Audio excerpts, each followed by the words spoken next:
My name is Captain Emily Hartman. I've spent the last 17 years serving in the U.S.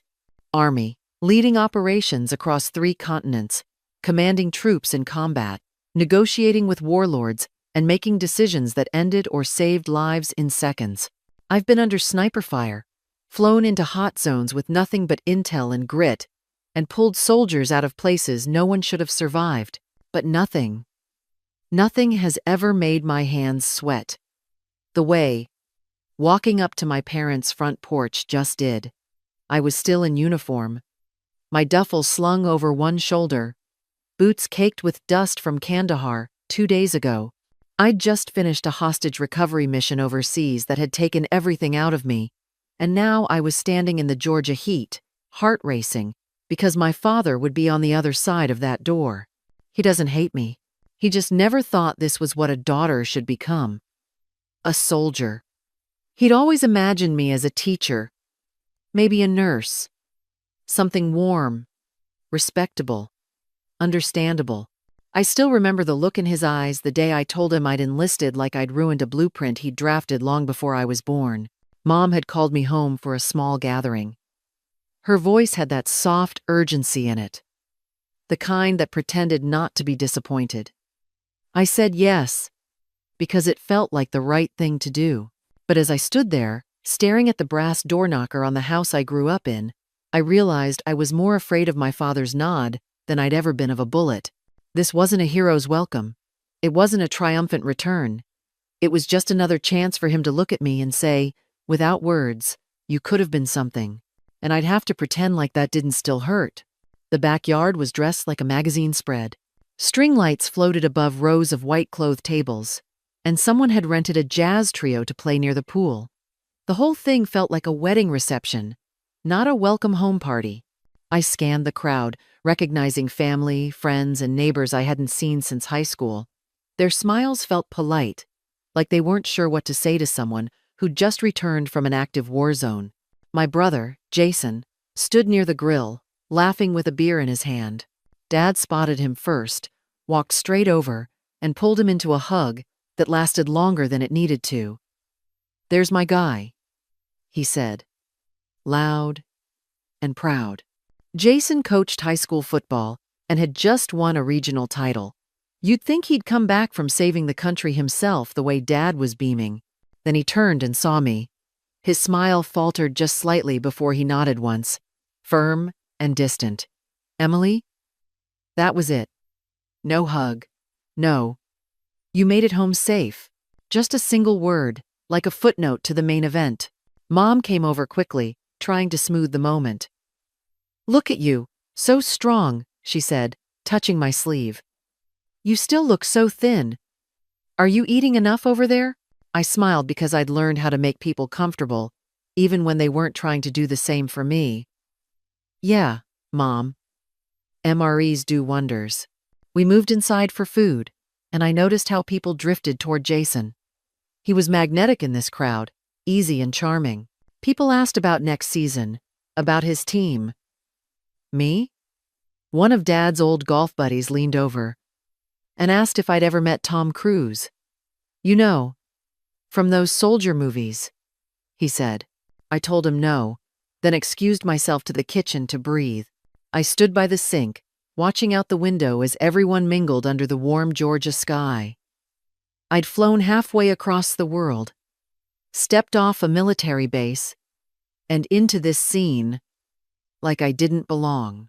It wasn't even anger that rose in me, just a tired ache, a sense that no matter what I'd done, I'd always be that girl who didn't settle down. Jason walked in at some point and clapped a hand on my shoulder. "You good?" he asked. I nodded. He didn't press. We both knew better. Outside, Dad raised a toast. "To family," he said. I raised my glass along with everyone else, even though I wasn't sure I was part of what he meant. When I was 9, I told my dad I wanted to be a soldier. I'd watched a documentary on women in the Army and couldn't stop thinking about the way they moved, calm and commanding, like nothing could shake them. I drew pictures of myself in camouflage, pretended my backyard was a training ground, and lined up soda cans like targets. Dad laughed the first time I said it. Not cruel, but dismissive, like I'd told a joke he didn't quite find funny. Girls don't wear combat boots, he said. That's not real life, Emily. You'll understand when you're older. I didn't say anything after that. I just started reading everything I could about military history and never mentioned it to him again. Jason got a baseball glove and endless afternoons at the park. I got piano lessons I never asked for. He was the natural athlete, the golden boy. Every trophy he brought home went on the mantel, polished and centered. Mine stayed in a box in the garage, right next to my science fair ribbons and a stack of books about military leaders I read cover to cover. Some nights, I'd lie in bed listening to Jason and Dad talk in the den. They had their language, their rhythm. I memorized it like a code I wasn't meant to crack. So, I did what I always did. I kept quiet, worked hard, and waited. Because even back then, I knew no one was going to hand me anything. I'd have to earn every inch. Dinner was served on the patio, long tables with floral runners and wine glasses that clinked every few minutes. The conversation floated around like smoke, soft, pleasant, and empty. Someone asked if I ever got bored, just sitting in a tent all day. Another said it must be nice to get paid vacations overseas. I smiled the way you do when you're too tired to explain that your version of vacation involves body armor and live fire. Jason talked about his new boat, and everyone leaned in like he'd just described a trip to the moon. I took a sip of wine and answered a cousin's question about my rank, watching her nod like she understood. She didn't. Dad sat at the head of the table, carving into his steak like a man holding court. At one point, he glanced down the row at me and said, "Emily's job isn't real life. She's playing G.I. Jane while the rest of us are building something." The jazz trio seemed to falter for a beat.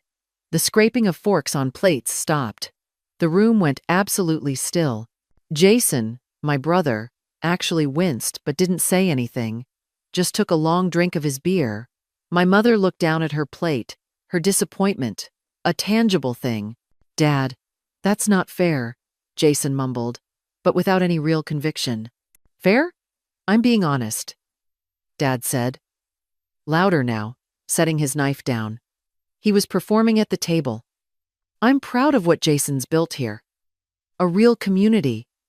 A real team. He's making a difference, you can see." Meanwhile, Emily is off playing pretend soldier in the sand.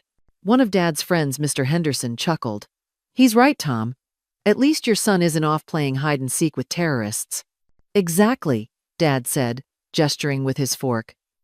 "It's a phase that's lasted 17 years. It's time to come home, get a real job, and maybe find a husband. Settle down. This captain thing is a fantasy." My face was hot. I didn't say a word. I just folded my napkin in half and focused on the hum of the garden lights. I'd been trained to keep my cool in worse situations. What was one more night of pretending his words didn't land? What was one more reminder that, in his eyes, my whole career was make-believe?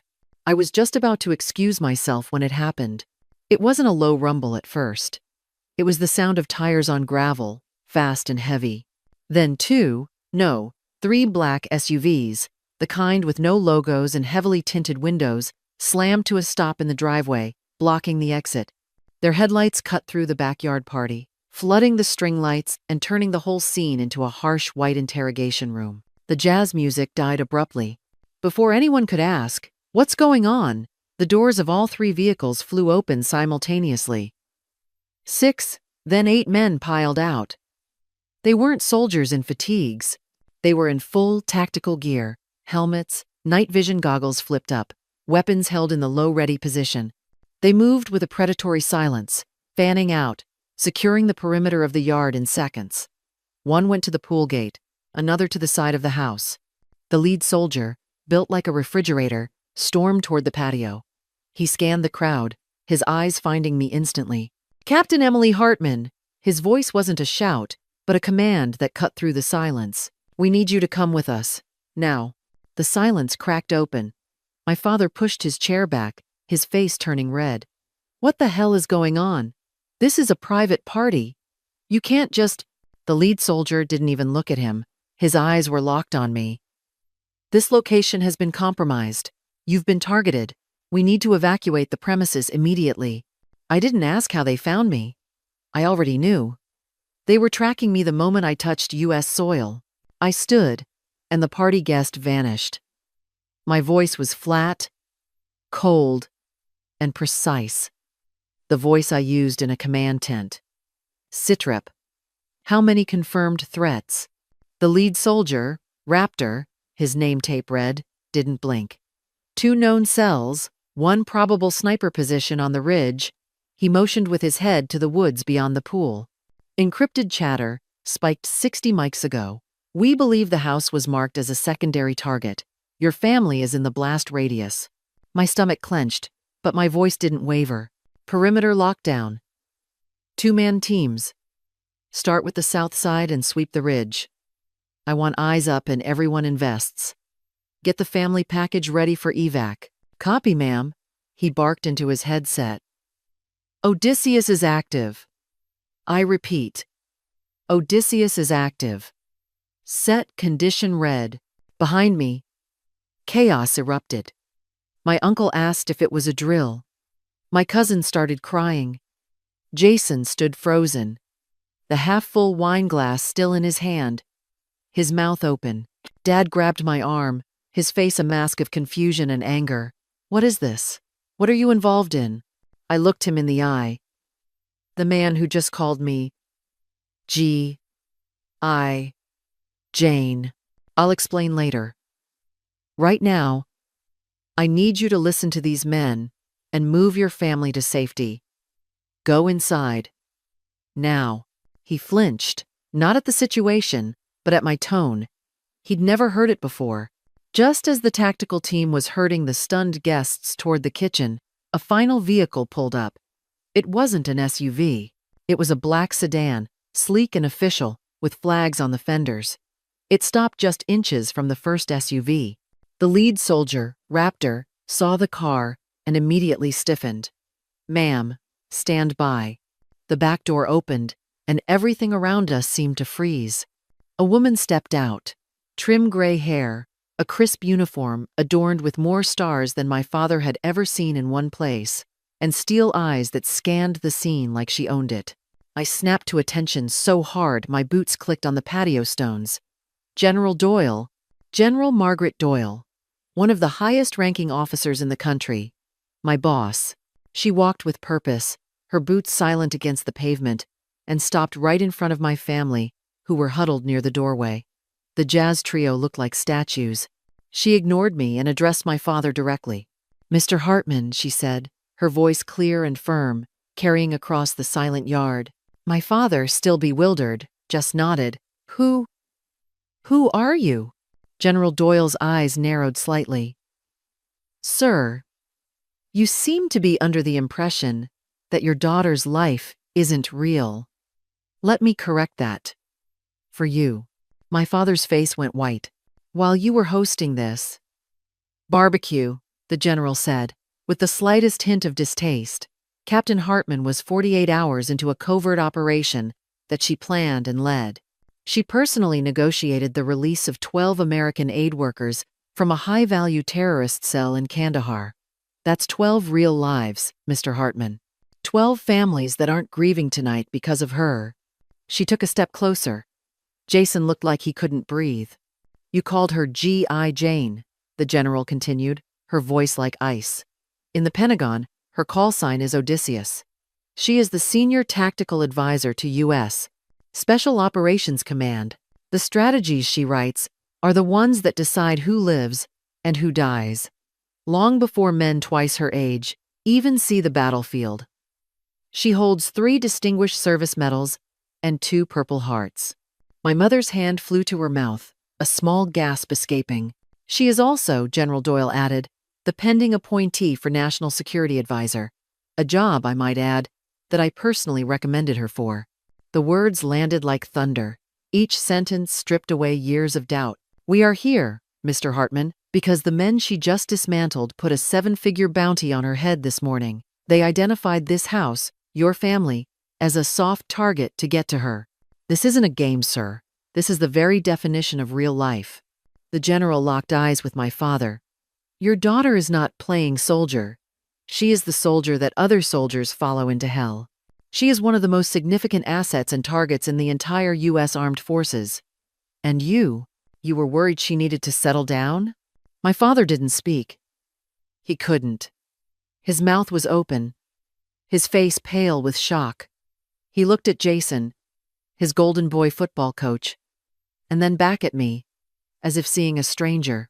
General Doyle turned to me then, her expression softening instantly. You've done your part, Captain. We have a secure bird inbound. Let us take it from here. I nodded. Thank you, General. Her hand brushed my shoulder as she passed. That single touch felt heavier than any metal.